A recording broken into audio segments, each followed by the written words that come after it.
Hello and welcome to an overview of the Becoming Professional Feminist Killjoys Harmonize discussion assignment. This is just a very brief overview. I know sometimes students prefer to hear a professor talk it out in addition to being able to read the directions. So one of these will be embedded in each module. When you click on it, it brings you to the Harmonize page, which is actually embedded here. I like to actually see it whole. You do not have to. If you like to see it full page, you can just click out and it'll come here. So each week you will engage in conversation with your peers in a small group based on the Feminist Killjoy Handbook chapter of the week. Then you will craft a post that's about 100 words that at least for your first one, you'll introduce yourself. But after that, you will engage with the questions and prompts that are provided to you, right? As you create your post, you will include one quote from the chapter, properly formatted. It's also really important that you don't repeat what one of your classmates has already said. This is why you're in small groups, so you don't have to go through everybody's posts in order to see what quote they used, but rather there's 4 to 5 people in a group, so there should only be 3 or 4 other ones to check at most. Okay. When you quote, please be sure to avoid plagiarism, right? And how do you do that? By making sure that there's quotation marks, that there's parenthetical information at the end, the author's last name, the year, the page number, right?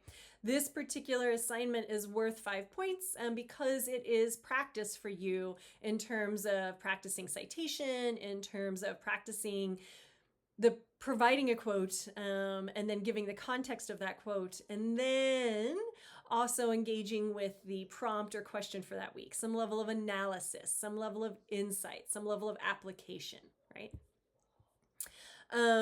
Then after you create your post, right, you will also respond to a peer, at least one, right? So your peer response, right, should be about 50 words minimum.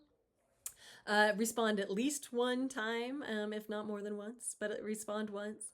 And really draw connections, draw insights, draw new aha moments, make stronger connections. So what I mean by that is your reply shouldn't just say something like, oh, wow, I didn't think about that, or oh, wow, I hadn't considered it that way, but rather perhaps framing that, oh, I hadn't considered that, because drawing on our other readings from this week, I have learned X, Y, and Z, right?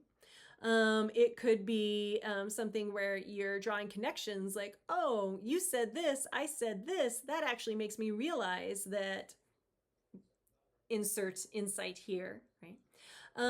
Really trying to take this again as a graduate course to something that is building on itself. And so you're engaging with the Feminist Killjoy Handbook as a form of professional development. Each chapter focuses on a different understanding or angle of feminist killjoys. And as the subtitle says, that the radical potential of getting in the way, this is for you to explore how you potentially get in the way, how you radically engage in challenging the status quo, what it means for you to do that. And because of the nature of this course and the nature of our applied master's program in women, gender, and sexuality studies, thinking about what this can mean in the nonprofit world, in a workplace, right? In other settings where you're engaging in either institutionally driven advocacy or more coalitional politics. When you post, I do want these to be written. I encourage you to do your initial post by Tuesday, which means that you're reading that professional development reading Monday, Tuesday, so that you and your peers have Wednesday, Thursday, Friday to come back and engage with each other and craft a reply.